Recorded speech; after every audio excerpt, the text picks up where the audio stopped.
see you all here. Let's bring the music down. Ah, so it begins. So it begins. So it begins. Mwah. Ah, it's so awesome to have you all here. Thank you for coming out. Live streamers, thank you for your patience. It's great to have you here as well as always. If you are live streaming, you can hear me. Go ahead and say hello in the chat and tell us where you are from.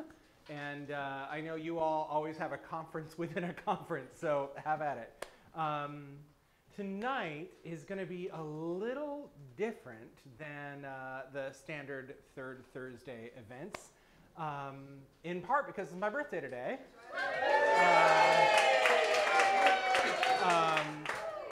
Normally, I never, ever work on my birthday. Like, you know, those people are like, oh, it's just my birthday, I'll go to work, and I'll have dinner. And I'm like, no. You get a massage, you have a lovely lunch with friends, you know, like that day. But this is the Third Thursday. And there's nothing I love more than being in community with people I care about and that are up to what we're up to.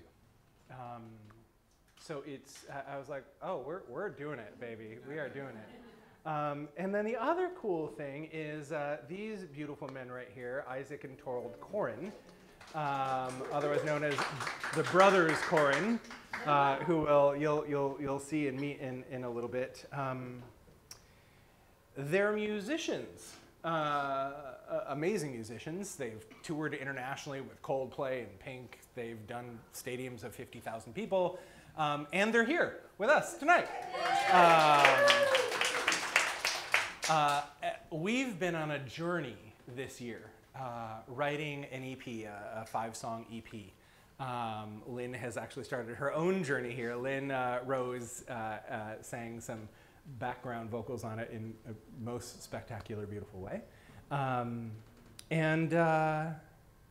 So I was like, oh, let's sing a few of the songs, right? We're going to have an official release party in a few months once it's all mastered and blah, blah, blah. But like, oh, we can sing a few songs, right? And it's a little more stripped down, acoustic. So that happened, and that's happening. And then, you know, I always have a theme for these nights. And usually it's some like deep dive theme for like mission-driven entrepreneurs. And I was talking with my best friend Siddiqui, and she was like, in her oh so not so subtle psychic way, it was like, why don't you talk about love?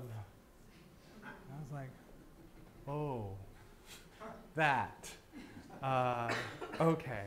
And it just, you know, one of those like, just, yep, that's what it's supposed to be about. So we're going to do a little bit of a different evening. We're going to do some songs and we talk about love. And then afterwards, we're going to have some cupcakes and goodies and all that good stuff. We aren't going to hot seat tonight. This might be a little bit shorter than the standard 2-hour evening we often do, because there's some more partying to do after this. But let's just take a moment and set an intention together. I know that there is something beautiful in each and every one of our hearts, something with desire and longing and purity and joy. Something that's so expansive, that's so much bigger than we can really even comprehend. And it's inside of us. And we touch it when we experience this thing called love. And all its forms and all the ways it shows up.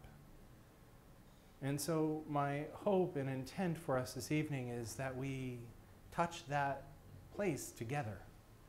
And that we illuminate it and amplify it in our own lives, in our own experience, and through that, in this world, more and more and more and more and more. And so it is beautiful. Welcome.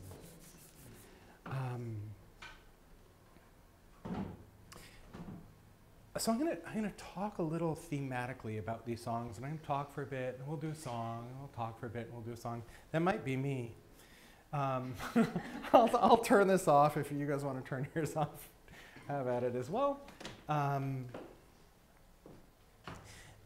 Most of you have heard at least some part of my story, or parts of my story.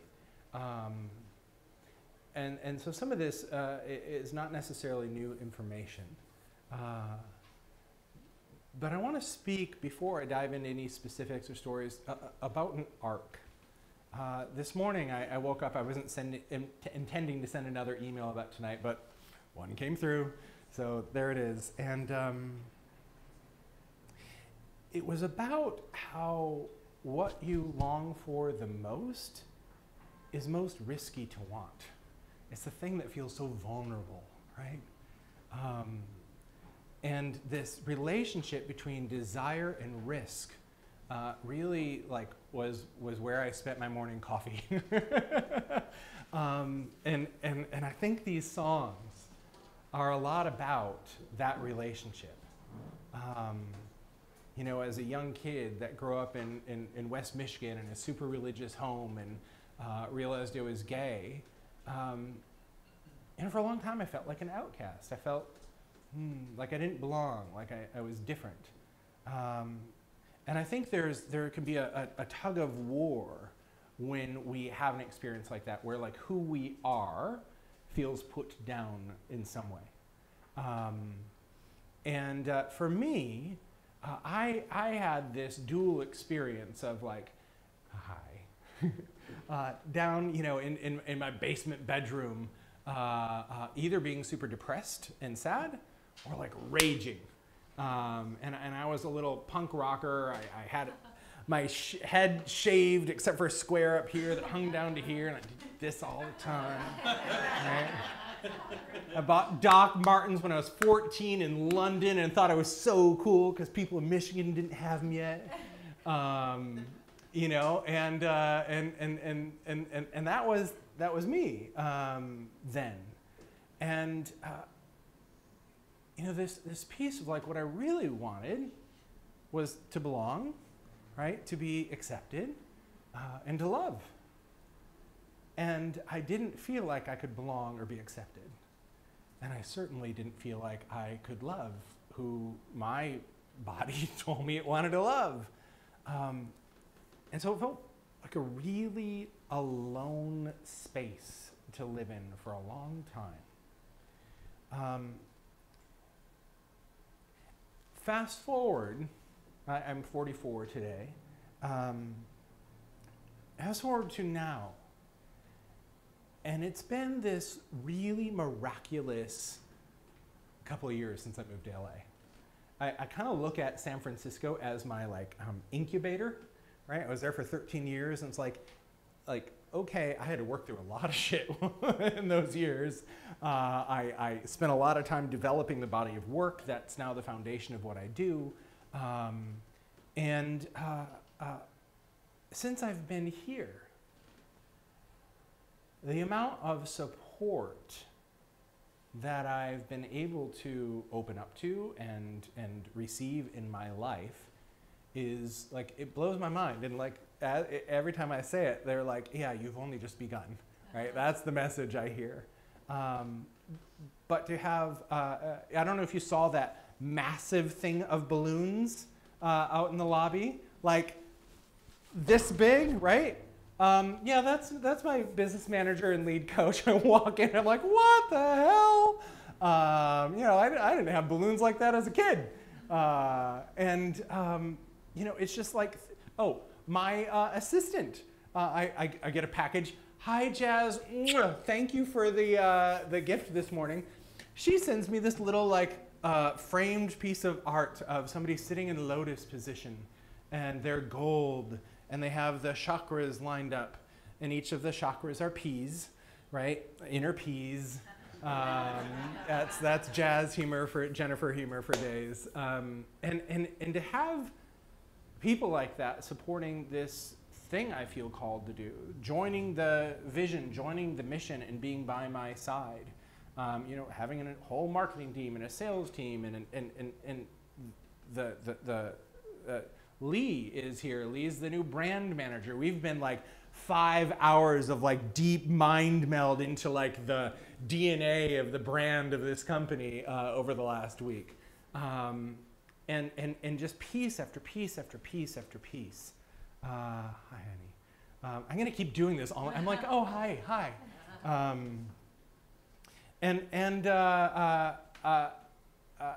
In the last year, I've fallen in love as well. My sweetheart over here. And to be supported in that way, right? Like, if I look back and go, what did I really want all my life? It was really 3 primary things. I wanted to feel really connected to my purpose, my source, and myself. I wanted to sing, and I wanted a sweet man in my life. And I'm here, and I have a sweet man in my life, and I'm singing, and I'm doing my work in the world.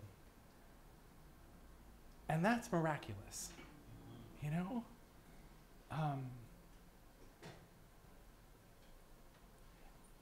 And I just want to speak a little bit to this relationship between risk and receiving. Because each step of the way, I've had to risk more and more, right? Like, in my 20s, I barely dated.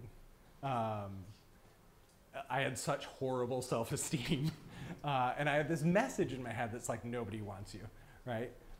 And when I'd see guys that I didn't think were like as good looking as I am or whatever, I'd be like, oh, I could see that they think I'm good looking. But when I'd see a guy that I thought was really hot, I'd be like, oh, there's no way he'd ever want me, right? Like, just like I would just take myself out of the game immediately. One of the concepts in my work is that we all have a core unanswered question. Am I lovable? Am I enough? Am I wanted? You know, am I too much? Whatever it is.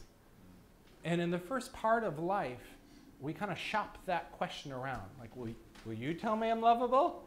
And then like, oh, and as long as she does a good enough job, we'll stay friends, or maybe she's my boss, or maybe, you know, whatever. Or oh, you screwed up. All right, I need a new boss, or a new partner, or a new friend, or whatever. For that person out there to tell me that the answer to this question is, oh, yes. Yes, you are lovable, you are enough, you are wanted, you are whatever it is. And for me, that are you wanted was a big thing. I remember having the thought when I ran the Spiritual Marketing Quest with Suzanne Falter. We were doing events twice a year with 150 people that fly in from all over the world. We had a very successful business. And I still was like, do people really want what I have, right? And that little voice is like, maybe they want what she has, and I'm kind of riding along, right? And then I go to events, and certain people be like, you know, we're really here for you, right? Now, she very well may have had her people saying that to her as well, but like, there were my tribe. Like, we're here for you. We want to be part of this relationship. And that part in me that's like, not open to that kind of receptivity, that kind of reception, that kind of love. And at some point, I think you have to turn towards this question, right? And realize like nobody else in the world can answer that question but you. And risk having the answer come back, no, you aren't lovable, right? You aren't wanted, you aren't needed, whatever it is, no. And we have to risk that, and that's part of that like spiritual maturity that we develop, and being willing to actually turn towards the part that holds that question with love and compassion. And, you know, for me, like, oh, I want myself. And then the biggest paradox happens, right? Which is you walk into the world And the question that never stayed answered right suddenly is your new reality once you answer it yourself. Like, oh, I'm wanted everywhere I go because I'm there, right? I'm loved everywhere I go because I'm there. I'm needed everywhere I go because I need myself and I'm there. That, I think, is this arc about opening to love, because it's the places where we hold those questions unanswered, where we hold that kind of empty space where we can't let love in, right? We're like, yeah, you do it for me, to me, yeah, right? Instead of like, oh, yeah, I'm here, I'm inside of myself, I'm ready to share myself with the world. And that shift,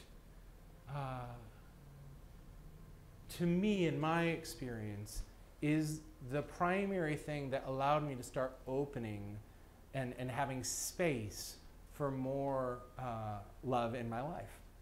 I remember in my when I was 40, it was right around my birthday, and I have this thing where I sometimes journal with Spirit, I journal with my guidance, and and this was like a Saturday morning, and I don't really have anything planned. I had my coffee, and so I like, oh, I'll do a little check-in. I was like, blah, blah, blah, hey gang, like, got anything for me today? I was like, blah, blah, blah, blah. I'm like, okay, thanks.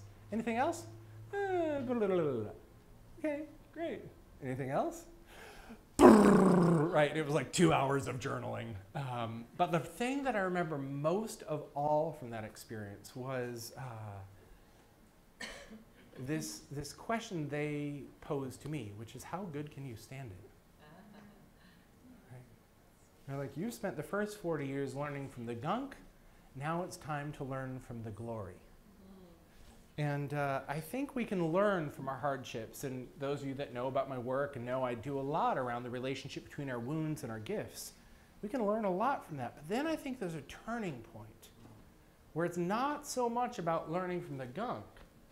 It's the lesson is in how much can we open, how available can we be to what wants to happen through us in the world, right? How much of a container can we be? How big can we stretch? How much can we hold? And that becomes the ongoing journey.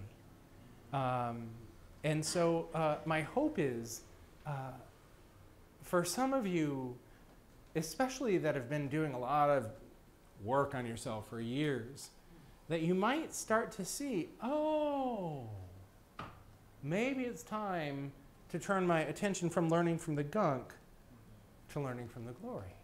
Maybe it's time for me to do that. And it becomes a whole new experience of saying yes, saying yes, saying yes, saying yes, saying yes, saying yes, saying yes. So that's kind of the context for the night. We're going to do a tune here in a minute. This first tune is called Wilder. And I think when we start really learning to like open, there's the soft, tender parts that we have to work with. And then there's the fuck you parts, right? The like, how dare you, your inner middle school rebel. And that's the piece, I think, when we don't feel like we can be accepted as we are. Right, when and we have a difficult time accepting ourselves as we are, there can be this like, hey, come on, right? And it's not the full expression of acceptance, perhaps, but I think it's the beginning of that fire that says, I'm going to take my life back. I'm going to take this expression of who I am and bring it into the world. So, yeah, this is the middle school punk rock kid as he learned he was gay and after. Let's see if we're on here yet. Good.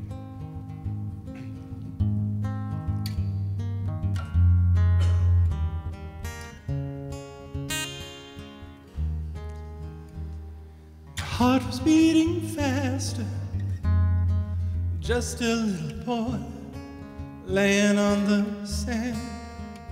I was different from my father in every single way.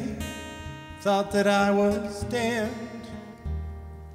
And so it begins to make me a hero that made me a freak. But you don't know my kind. You can't read my mind. Take me just the way I am. Take me wild, but don't forget my heart.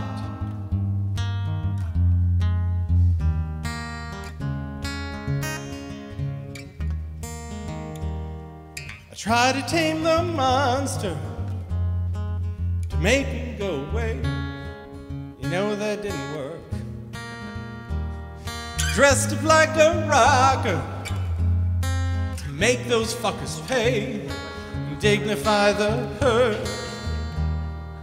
And so it begins to call in the hero the outcast must be. You don't know my kind. You can't read my mind. Take me just the way I am. Take me wild. Don't forget my heart.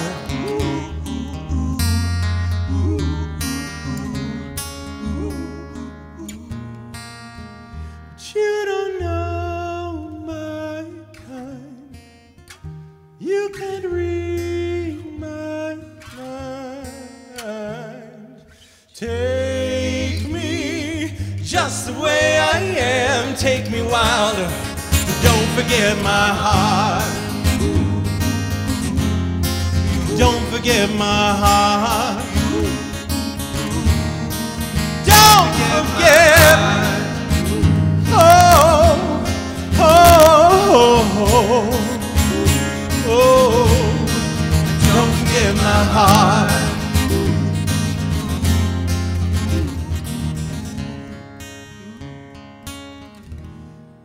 Don't forget my heart.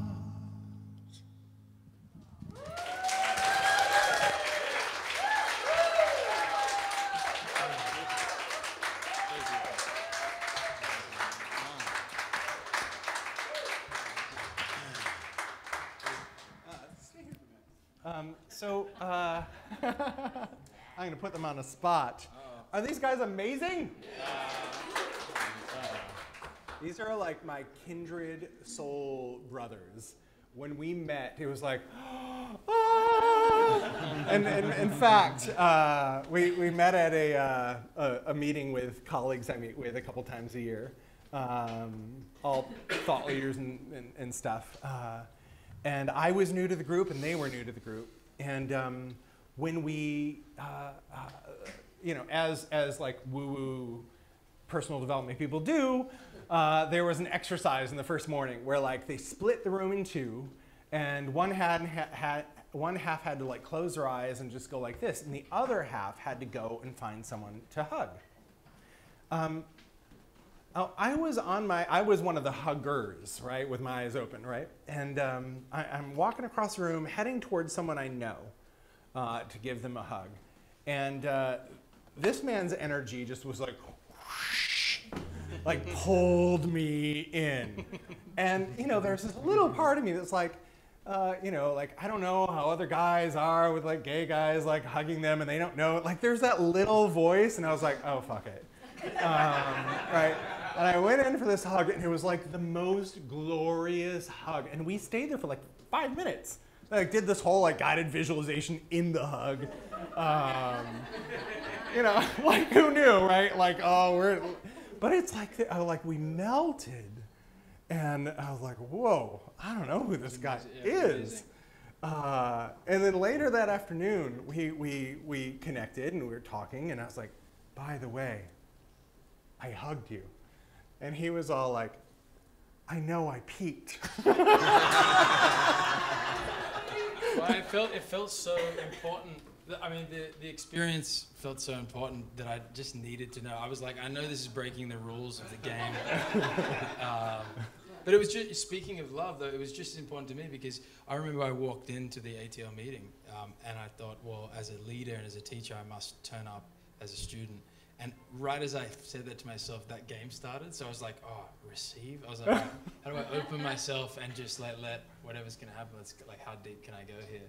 Yeah. And then I knew that hug sealed the deal. Like, I knew you and you knew me by the end of that hug. And the rest of the weekend was formed getting to know each other. And Yeah. the rest is history. Yeah. Really sweet. So that's kind of where it began. And he's a cyclist, a road cyclist, and so am I. So we went on a ride, and I was talking about my work, and he was talking about his work, and it was like, wow, we do kind of the same thing in a radically different expression. But like, wow, we speak the same language. And by the end of that ride, it was like, yep, I'm going to help you with some of your marketing and messaging and expression of this work in the world, and you're going to help me write some songs. So that was kind of the beginning. And then I want to talk a little bit about what you all do, and a little bit about the relationship Isaac and I built as a result of this work and journey. So I'm going to speak for you for a minute, and then you can fill in gaps or correct me.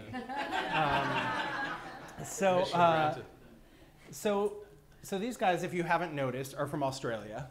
Originally. They live in Ojai now. They went from Australia to New York and eventually found their way to LA area in Ojai. They had a band for many years called The Kin, which is the band that toured with Coldplay and Pink and a bunch of other people. And of course did a ton of their own shows around the world. Seasons come and seasons go, right? And that season came to a conclusion not long ago. But before that ended, you know, sometimes like there's this overlap of one's kind of going this way, but then there's this new expression opening up. They started doing this thing called farm artist, where they farm artists. And they take people like me, like I went to music school. And I used to sing a lot in my 20s and into my 30s. And then I kind of stopped.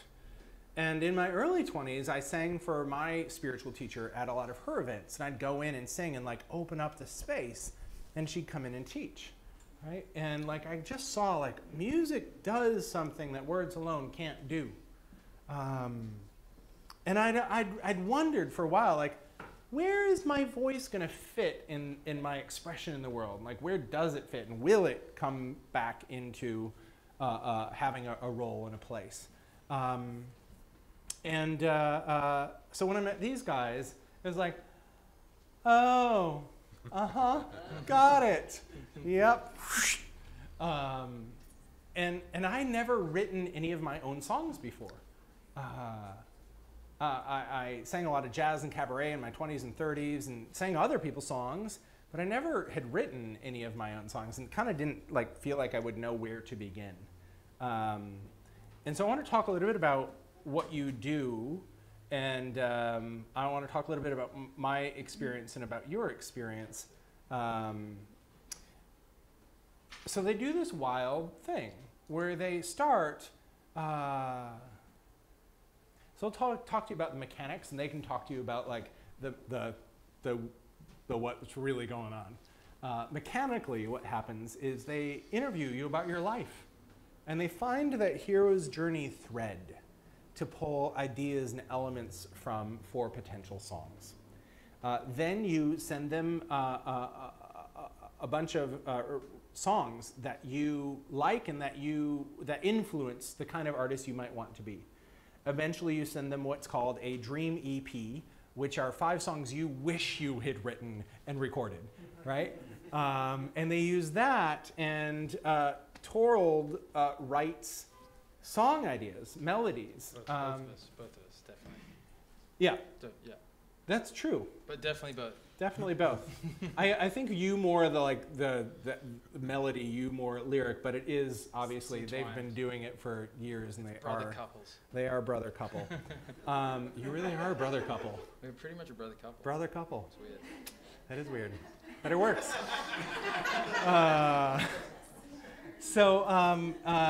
And then you do this what they call love session, which is they play you a bunch of these ideas. And the ones you like, they throw out.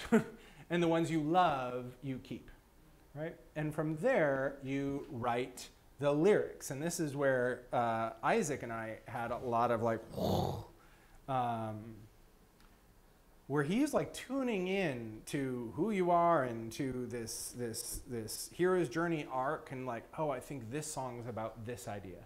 And I think like this song, Wilder, was like, I tell this story about when I realized I was gay. I was at the beach with my big sister, and and these girls in bikinis came up to say hello with their boyfriends in board shorts, and I could not take my eyes off from their abs, right? And I was like, oh shit, I'm looking at the wrong thing. I mean, it was that like moment, like, and it's like all happening internally. I'm not saying a word. It's just like my life is being like radically altered in this moment, and my sister's just talking to her friends, and I'm like, so you know, like that song of like I was just a little boy laying on the sand.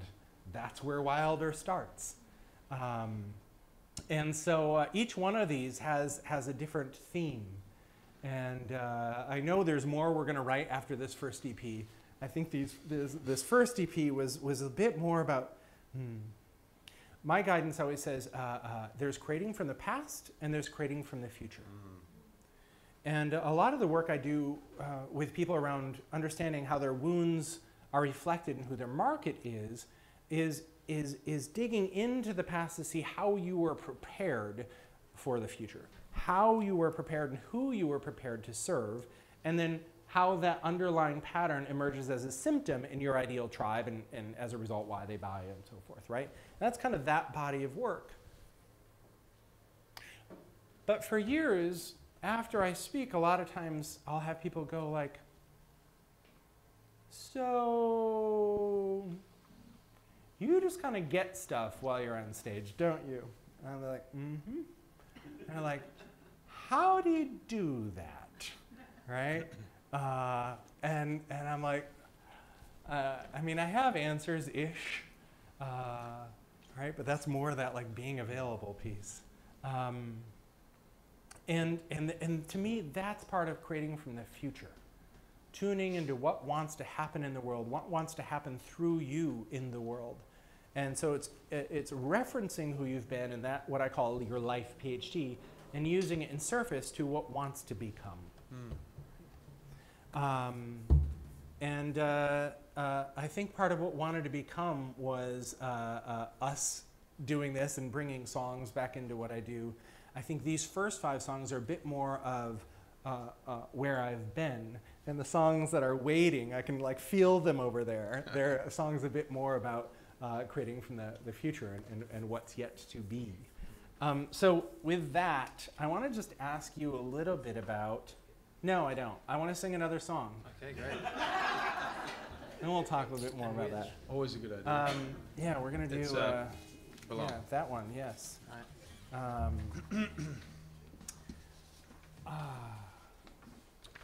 So some of these songs, like Wilder, feel very, very personal. And some of the songs feel tribal in terms of like, they're not just my songs, like they're the tribe's songs. I need some water here, so I'm going to do this. And this is one of those tribal songs. There's a couple others that we aren't doing tonight. We'll do when we do a release party that are also very tribal. But this one feels very, very in that vein. When I turned, well, I don't know how old I was. In 2nd grade, when I started 2nd grade, my family moved from being like hardcore Dutch Calvinists, which is its own thing, to being hardcore evangelical Christians, which is another whole thing. 700 Club playing on TV every day, We went to the 5,000 person mega church. I went to their elementary school. In 4th grade, I remember coming home and coming down this. I still remember this, and I told my mom this a few years ago. It's so funny. I walked down the stairs. My mom was there, and I was like, "Hey, Mom, guess what? I can speak in tongues. Watch." Right, whatever it was. Because like all the cool kids at school could speak in tongues. Like that's the kind of school I went to.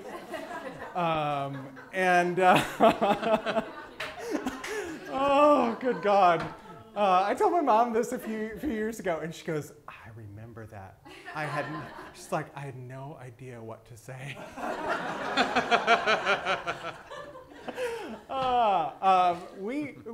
We went to church twice on Sunday and every Wednesday, morning church and night church. My sister, who's live streaming, hi Kim. When we got a little older, my sister and I, we would technically go to night church, then youth group, then a friend's house for a movie. But instead, we would sneak out and go to Electric Avenue for their 18+ new wave Sunday night dance party, where I had a fake ID to get in when I was 14. But that was kind of the backdrop, right? And every Sunday, every service I went to, they would do what's called an altar call. And really good sales. I look back at it and I'm like, oh. Because they would like step up the yes, like just incremental yeses, right? So it was like, they'd have your eyes closed and they'd be like, with every head bowed and every eye closed, if you don't know beyond a shadow of a doubt, if you leave this building today and get hit by a car, I just want you to raise your hand, right? Right? And eventually, like, people would raise their hands, and then it'd be like, they'd praise you for raising your hands, and then they'd encourage you to take the next step and take a stand for your life, right? And you'd stand up, and then they would have you walk down to the altar to be saved, and yeah, that. All right, exactly. Anyway, every single service, this is 3 times a week, this would happen. And I would sit there and go like, I don't know what's going to happen if I get hit by a car. Right? And they talk about like the Lord Jesus Savior as your personal Savior. And I like had this like man in the sky idea of God. And I'd be like, I don't have that connection. So I don't know about the whole getting hit by a car and going to heaven. They had this, they taught Deuteronomy a lot, those of you that come from that tradition, which is like fire and brimstone church. And it was like about the end times, and the sky will turn to blood, right? So it was like a really red sky. If I was like at home, especially by myself, I'd like, oh my God, is this the end times? Right? Was I left behind? And I'd like look out to see if there's like riding lawnmowers without anybody on them, or like cars without drivers anymore. Like, you know, like, have I been left behind? Yeah.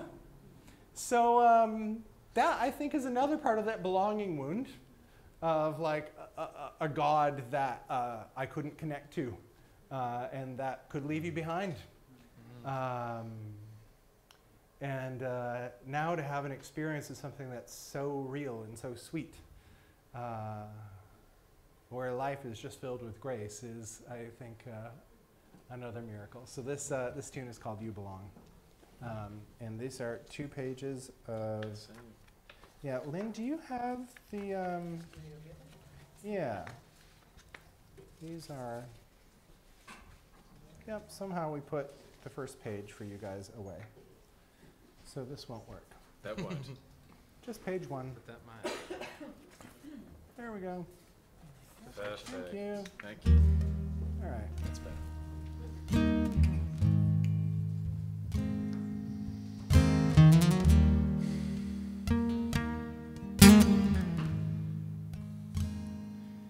My son, you don't need to raise your hand. You don't need to take a stand. Walk down to the altar call. You're not broke within. You are not mortal sin. You've not lost your way. This ain't Judgment Day. You don't need to try and fit in to change your skin. You don't need to prove yourself to be embraced. You don't have to take the blame to feel shame. I know you're afraid there'll be better days. See, we can all receive redemption with each rising of the sun. A love with no affliction, a home for everyone. And I know now that you have a place where you belong.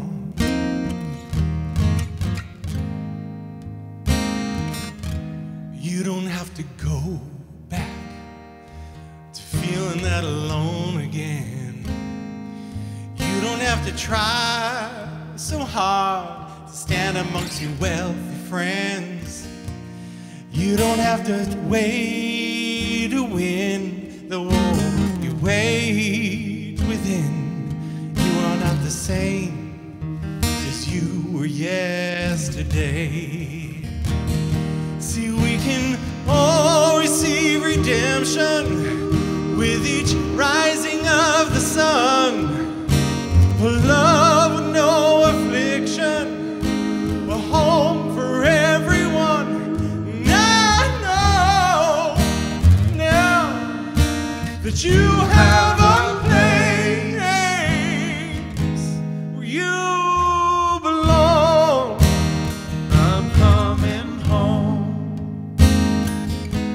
You belong. I'm coming home.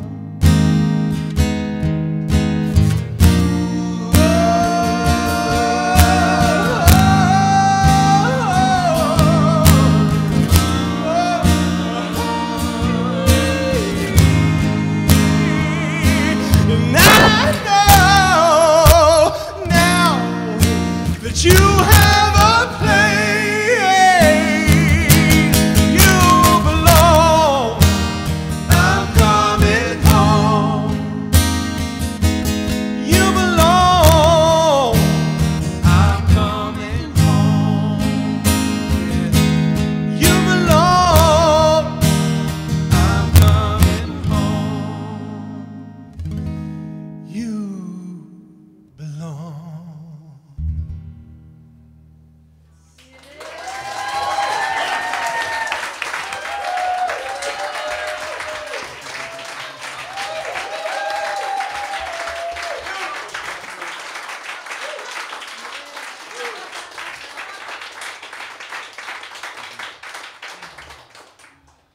Now that's a mountain of a voice right there. We wrote a song, and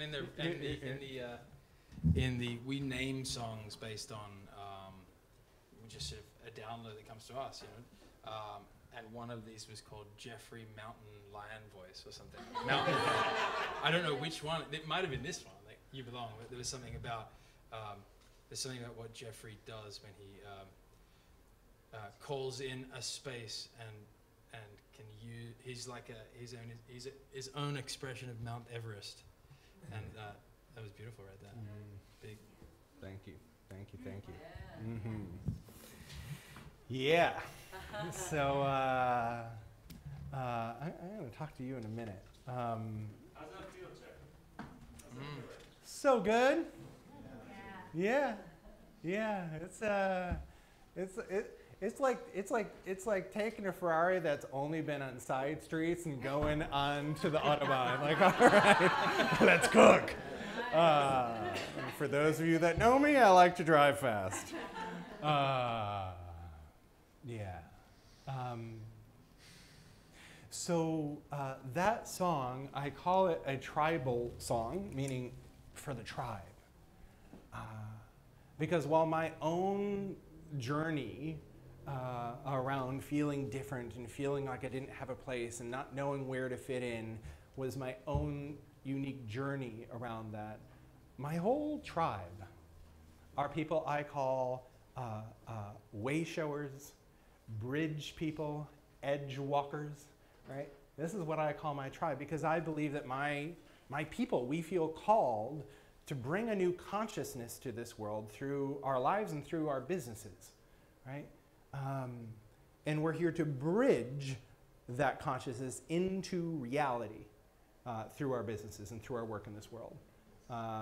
You know, and many of you here are healers and coaches and speakers and change agents. Some of you are body workers and physical therapists and salespeople and everything in between. Dr. Hall, we're at the Hall Center. This is Dr. Prudence Hall over here. She is my dear, dear friend and companion and colleague and yeah, like, oh. You know, and she's bringing regenerative medicine to this world.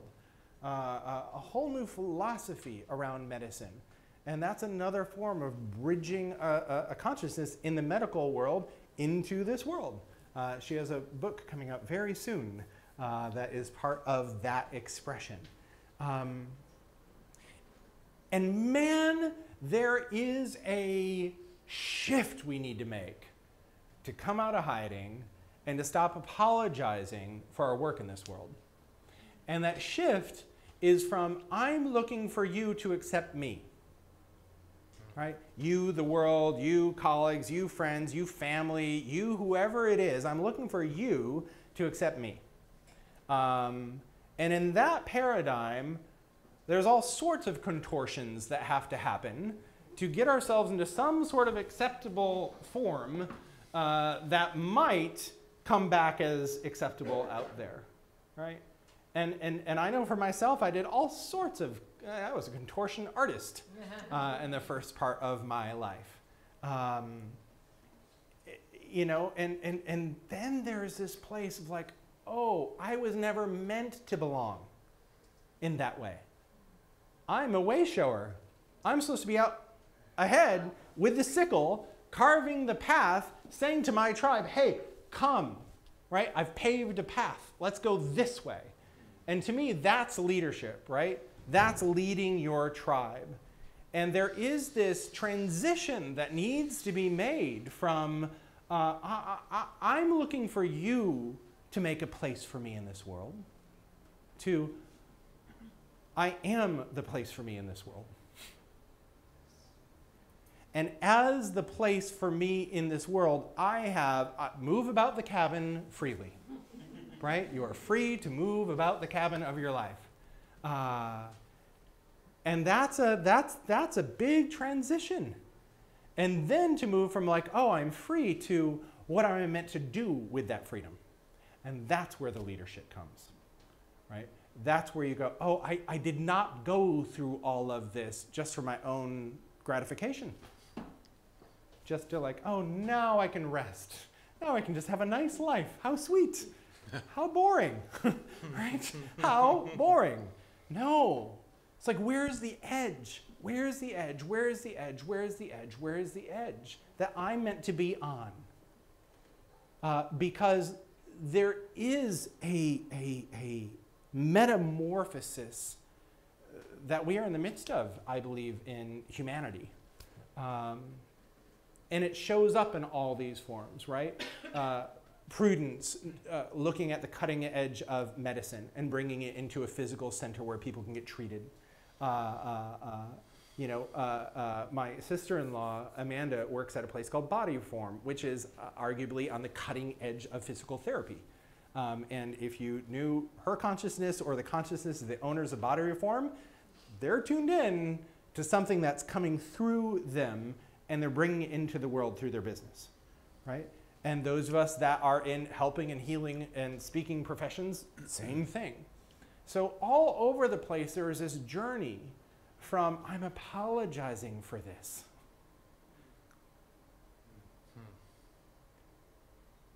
to, I'm leading with this. And the song, You Belong, is about that metamorphosis and laying claim to that, like, oh, yeah.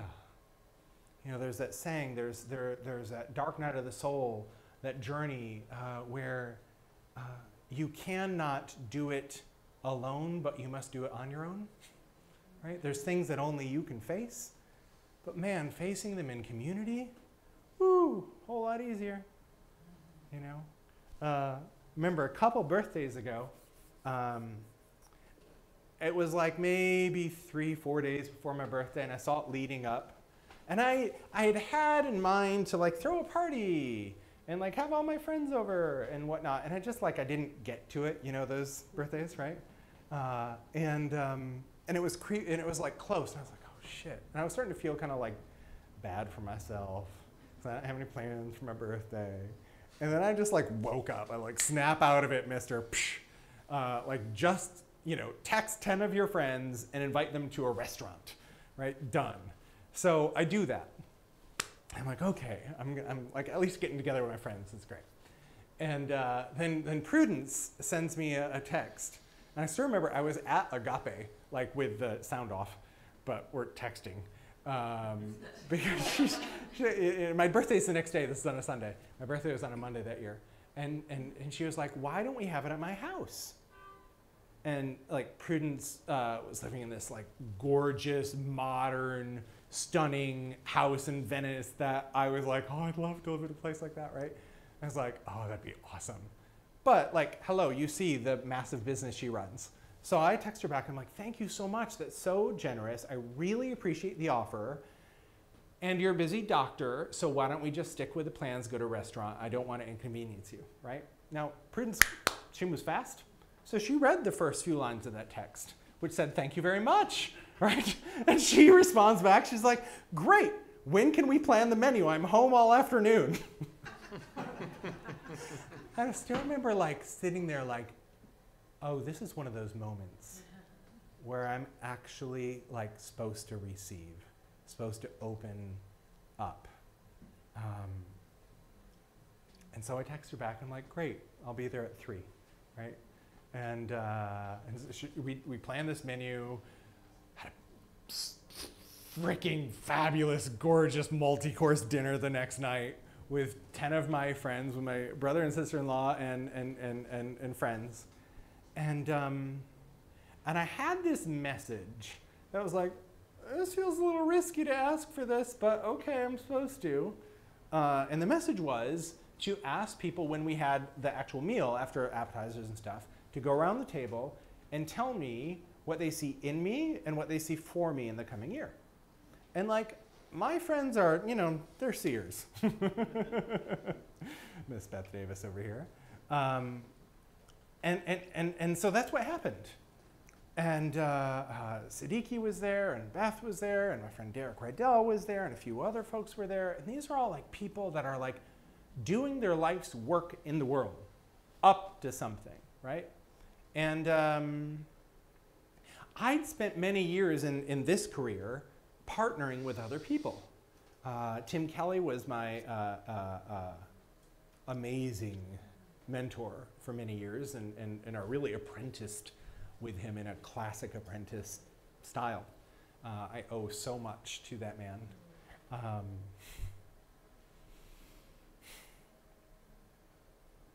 Then I met a woman named Suzanne Falter, and we started the Spiritual Marketing Quest. And that was where the foundation of everything I do between wounds and marketing was incubated. So I owe everything I do to that incubation with her. And then 2012 hit. You know how they were like Mayan calendar, end of the world thing in 2012? Yeah, my life was like that. I was like in love with this guy, Ezra, and like he was like my fantasy. Like I always felt like a unicorn, like I'm spiritual and like gay and you know, like all these different things that aren't necessarily always found in one package. So I'm like, I'm, you know, unicorn here.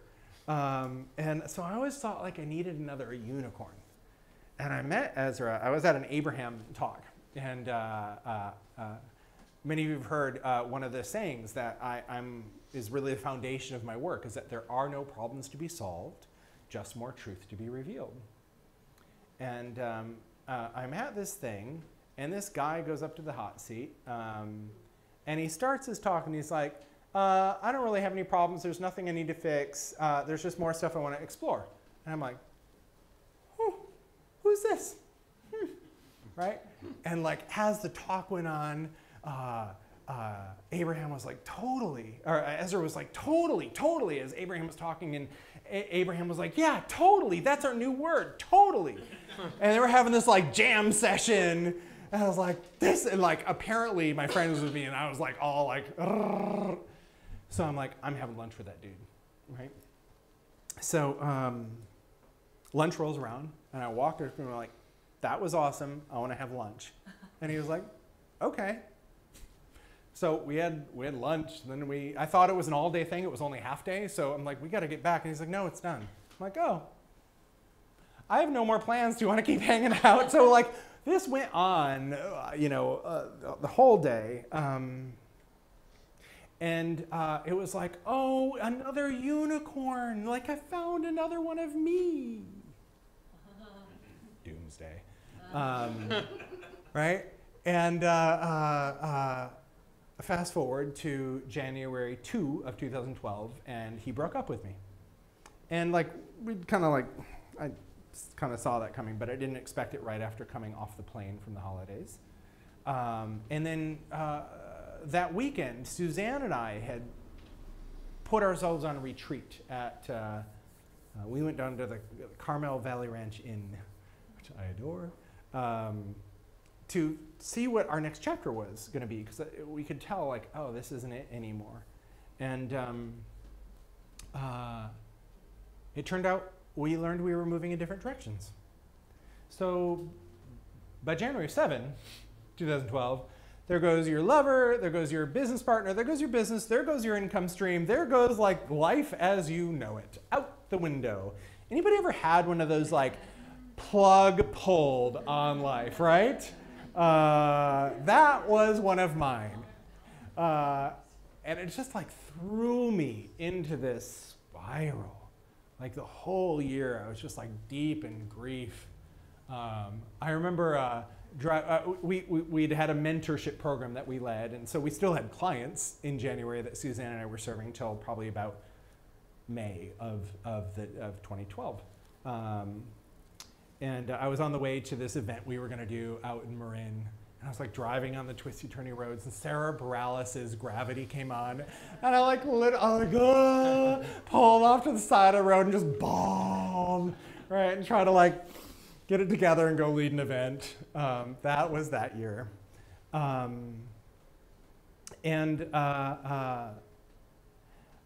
say it because what I know now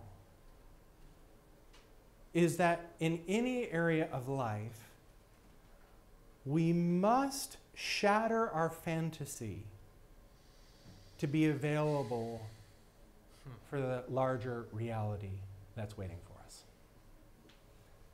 So whatever fantasy you've been holding about a mate, about a business, about whatever it is in life, whatever that fantasy is, it's such a smidgen of what's possible. But there's no room for what's possible when the fantasy is still the thing we're focused on. Now, I also don't know that you can just go smash the fantasy just because you're like, oh, great, I'm going to go smash the fantasy, right? Like, in my experience, fantasies have to chatter. And oftentimes, like, we chatter a little bit with it. And that's part of that hero's journey, that dark night of the soul, where we look more deeply into who we actually are and what's actually real, and build life more and more from there. In a minute, we're going to sing another song, but I want to talk a little bit about this journey especially that Isaac and I went on writing these lyrics, and you've heard a lot about some of what I said about what they did, and a little bit about Torald, but you have your own unique way into this thing, and I'd love to hear a little bit about that in general, but also this. Yeah. Well, it started when we agreed to do this with you. I remember I always start with a hike, and I take your permission, and I take it up to the mountain with me. And the mountain is my greatest teacher. I get most of my ideas from the mountain. And I started to download and sense you. And I remember in a moment feeling true awe and just a smidge of fear because of how mountainous, and that's where the word came from, your voice in the world is, and how much of a responsibility I felt in that moment to work on this project. So that was the first moment I remember. And then starting to realize that you and I, you called my tribe. As a child, I experienced a lot of that outcasting myself, particularly with my relationship with my father. It ended up just being a story that I'd taken from someone else and told myself. So now my father and I are very close and becoming closer by the day. And so this outcast tribe that I, since starting Farm Artists, have turned into a passion for including others and a passion for being a conduit for others to express themselves and to really do that thing that maybe they've been told they can't, or maybe they've been told they're not good enough, or that it's too dangerous to live the life, of an artist.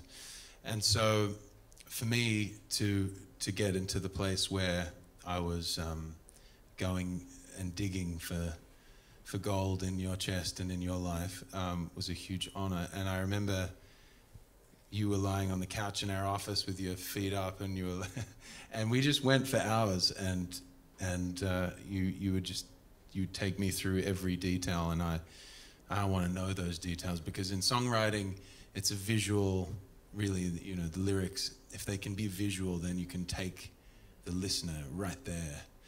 And it really is, we are doing similar work in the sense that, in order to write a song, there has to be this something emotional. Something emotional has to happen in their life that has this gravity. And then when they're singing anything that kind of links to that wound or that gravity, immediately you can sing with power and emotional power from that place. And so we were just digging around, and I remember after we'd finished the song Wilder, which you'd heard first, Jeffrey was taking me through, and he found some old photos of him, this very risque photo shoot, and I was like, you have to send that one to Torald now. So Torald, he was in some other session, and he got this random photo. Without even saying what it is, I didn't flinch. I was like, oh, they're having a great session.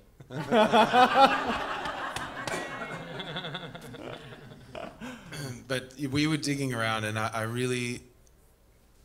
think, I really honor you for this next song we're going to do, because I think it was the most uncomfortable. Yeah. If singing about his complete contrast with his upbringing wasn't uncomfortable enough, it wasn't until we got to Love where I really sensed that he needed me to just hold him to the hot plate of it. And this is one of my favorite songs because I feel like it's got that gravity of your discomfort. Yeah. And so, yeah, my brother and I have been so honored to work on this and continue to work with you as your brothers in arms on this. Absolutely. And you know, the thirst, I really recognized the thirst that Jeffrey had, because he had put it aside, singing. And really, music does not have to be put aside. Singing is one of our gifts that we've all been given, musicality and a voice with which to sing. So Melodic or not. so it doesn't have to be put aside, it can be integrated. So that's our commitment. And it also could be tried for. It can be tried for the first time. You know, I feel like I come across a lot of people that don't feel like they can try for the first time. You know, Jeffrey is someone who's a voice in the world already and was integrating his actual narrative, his actual DNA into music. So there's a relationship before and now a deep relationship into the world. There's also people that have that potential but never let themselves, and music is that disarming agency that does something that just non-melodic words don't do. So you know, it's that worthy allowance journey too. I don't know, we're still blown away by what music does, and in this case I can't wait to see what your songs do to your world. And that's really what this is about. That's what integration of music means. It's like, well, how can a song carry something further and further and further and further? So Yeah, beautiful. So we aren't going to sing it yet. There's just a so happy to see it. yeah. So I'm going in. So we'll sing this in just a minute. And when we do sing it, we'll close for the night. And there are goodies and cupcakes and food and stuff out there. I want to say just a few, and we aren't, I'll still talk for a little while, so it's not like, oh, we're almost done. Just to let your psyche know.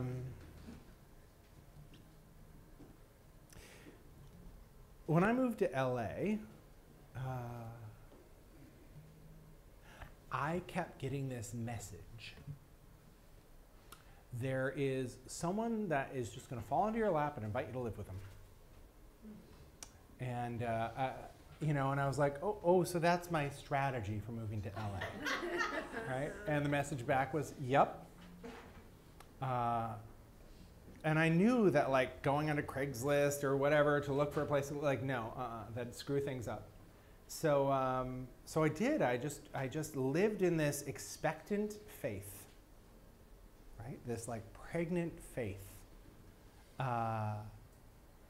And one of the things my guides always say to me is, Jeffrey, it's not your job to open the doors. It's just your job to walk through them. Right?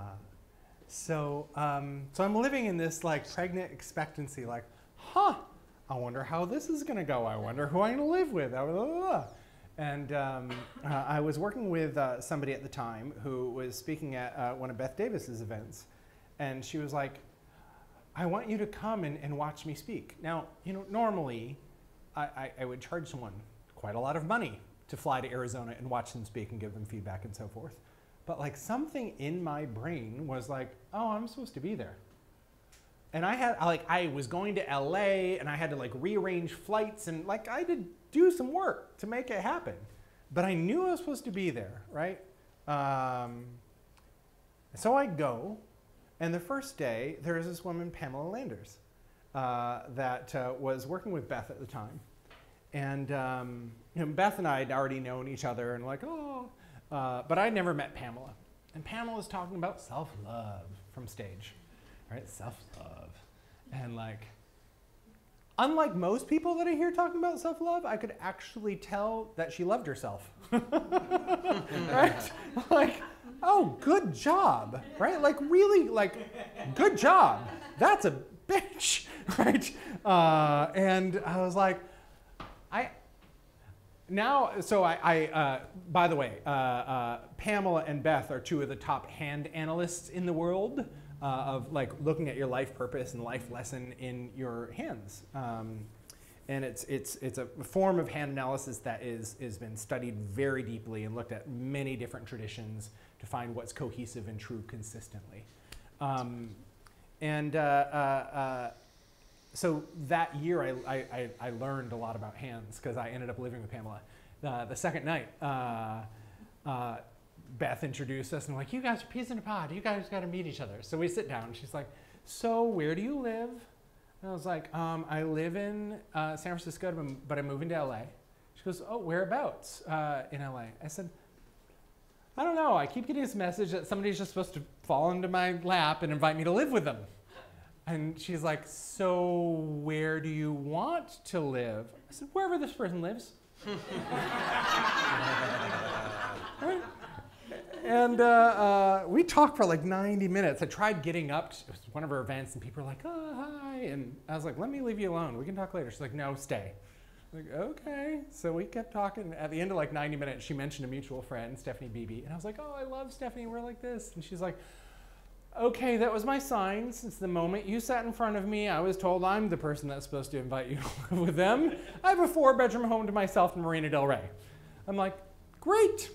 All right, sounds good. Good night. I still remember, like, I went up to the hotel room I was sharing with a friend, and my friend was like, I was like, yeah, I'm going to move in with Pamela. She goes, you are? I was like, yeah. She's like, where does she live? I was like, oh, I don't know. Actually, she didn't say Marina Del Rey then, just 4-bedroom home to myself. I'm like, I don't know. She goes, how much is it? I said, I don't know. But I'm sure it'll all work out because that's where I'm supposed to live, you know? And early that year, Max Simon, my business partner at the time, was like, had talked about moving to LA, and he's like, when are you going to move here? We were at some event, right? And I was like, this fall. He's like, when? And I was like, by November 1st. And sure enough, moved here October 26, 2013. After that deep year of tumultuous grieving in 2012.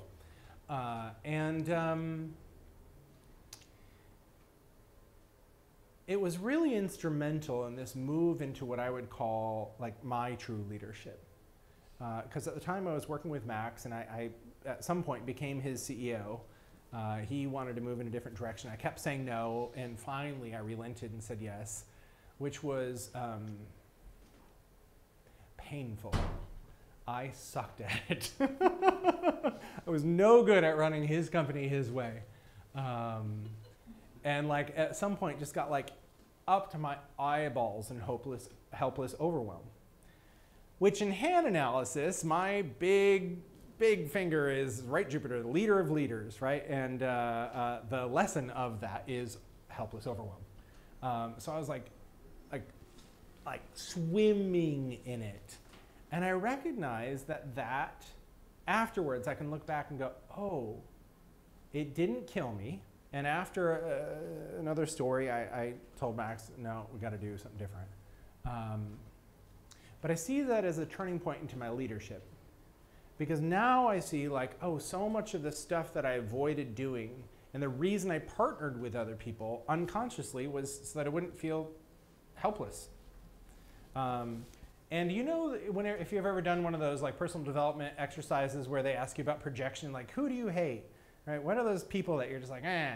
And if you would have asked me, I'd be like, ooh, helpless people, right? So really coming into relationship with my helpless self was an ushering into my leadership, strangely enough. Because it was like, oh, I can be helpless. It's okay. It doesn't kill me. And so much of Beth, and certainly living with Pamela and having her help me understand my world through a new language. The other 2 fingerprints in my hands are left Apollo, which is about being an innovative, like creative innovator ahead of his time. And then my life lesson is Mars, which is like the god of war, like he's a lover and he's a fighter and it's visceral, right? So I have this like, in Greek mythology, Jupiter was the god of gods, 23 sons, kids, something like that. The favored one is Apollo, my other big friend, and the rejected son, Mars. So I had the favored son and the rejected son and Jupiter right in the middle in my hands, and everything I do is about integration of polarity. So it's like wherever you go, there you are, right? But it really helped me understand my world. And about the same time, my friend Daron, who I'd worked with in Israel, called me out of the blue. It was like, there's someone you need to meet. And that's where I met Prudence and started doing talks here, because I kept being told, like, you're supposed to be doing this monthly talk that's a local hub for a global happening, right? And that's why Anthony's here and we live stream. Hello again, live streamers. So that's kind of how this moved into this next chapter. And my little brother and his wife and their child moved in with me for a year, about a year and a half later. And they moved from the Cayman Islands and started a new life. And then they got established in their new house, and I got established in my new house, and I was traveling left and right and speaking. This was last year in the spring. And then I looked at my calendar in the fall, and it was like open. And I remember a couple years earlier when I was living with Pamela, I remember being on this bike ride and saying to the universe, like I could feel the tide shifting, and I could feel like, oh, the bigger expression is wanting to happen. And I remember saying to the universe, like, okay, I'm in, but I won't do it alone. And like, I need my guy in my corner, like the person I can come home to. When I'm out in the world and doing whatever like that, I have a place in the world to land.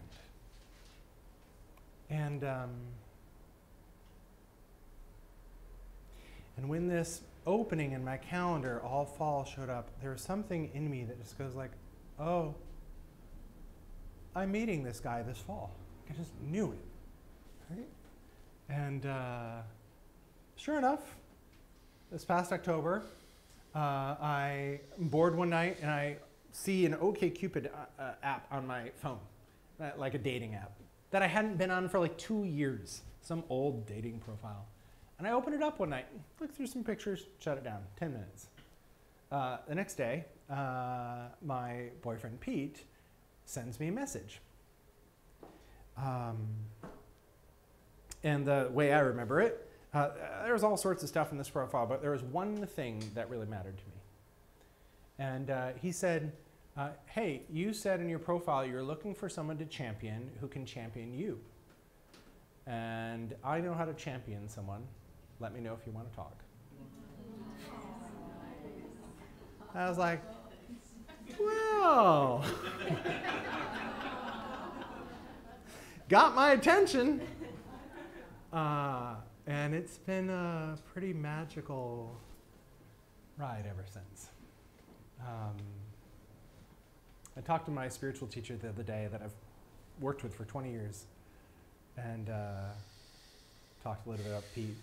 And she talked about her husband, and she's like, yeah, I realized that I was no good with two kites. A kite needed somebody to hold the string,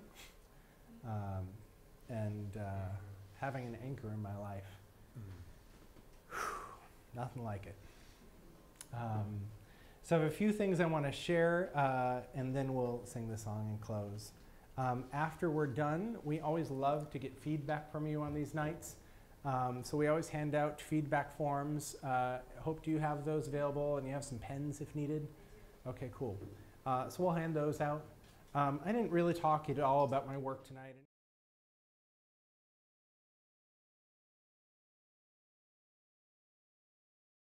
With me in marketing or spiritual development or shifting into your leadership, just fill out the back and we'll be in touch with you. I also want to say I've been stringing you along for a while about this event that I've been saying that I'm going to do. Live streamers especially, you guys have been like, okay, already, when are the details? We now have a event with dates. And it's happening as of yesterday, ink signed. So it's going to be November 16, 17, 18 in Marina del Rey. And it is called Called to Lead. And it's really designed for people that are serving people, but not leading them. and who know it's time to move into really leading a tribe. So a lot of my clients are people that are gifted practitioners, but it's time to step into a larger stage. So there's a lot more details we'll be sending out about that in not too long, but set those dates aside, November 16, 17, and 18. It's going to be in Marina Del Rey. It's a 10-minute Uber ride or Lyft ride from LAX. And we're going to be doing some songs there. It's going to be good stuff. So more about that in the future, but set those dates aside and all that. Oh, live streamers. You can go to jeffreyvandyke.com/welcome if you want to talk to me about work together. And if you want to do a survey and just give us feedback on the night, go to Jeffrey Van Dyke.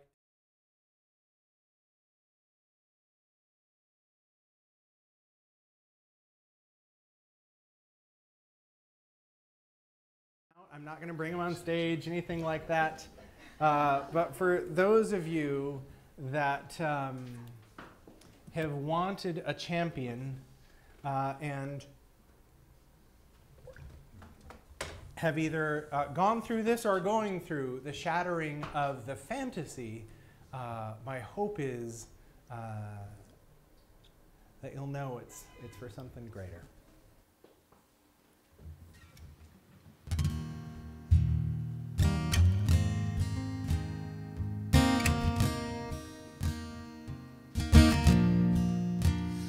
Thought I wanted love to make me greater. I thought I needed a hero with the key to my closed heart. So I searched and tried to fit within your mold. I learned to hide, to love, and still withhold. But dreams unfold when I found my heart, made it my home. Now he sings to my soul. He's not a savior, but a champion, my champion.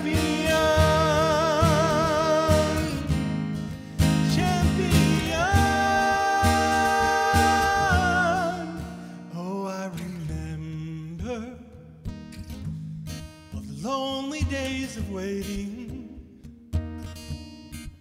hunting for treasure. It was my heart I was craving all along. So I searched and tried to fit within your mold. And I learned to hide, to love, still withhold. Dreams unfold when I found my heart, made it my home. Now he sings to my soul. He's not a savior, but a champion, my champion.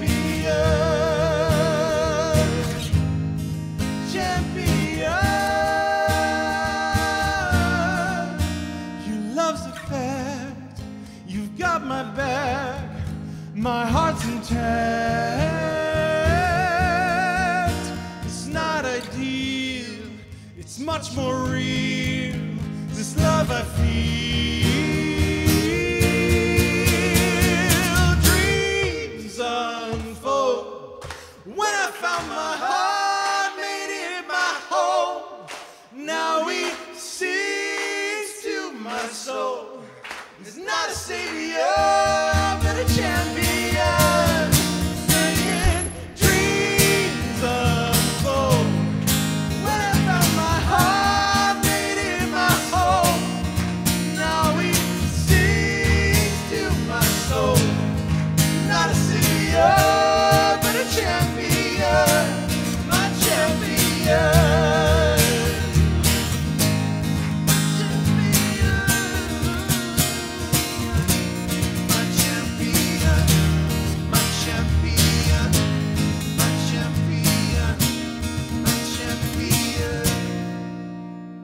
dreams unfold. When I found my heart, made it my home. Now he sings to my soul. He's not a savior, but a champion, my champion.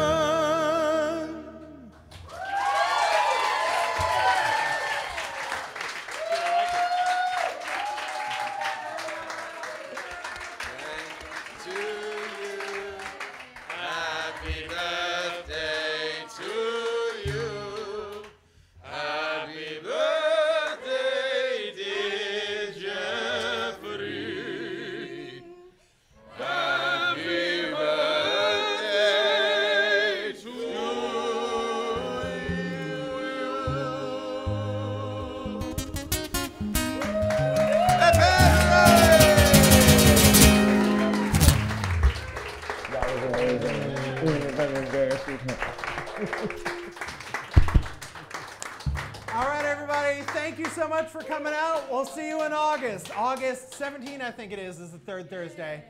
Thank you all so much. Many, many blessings. See you real soon.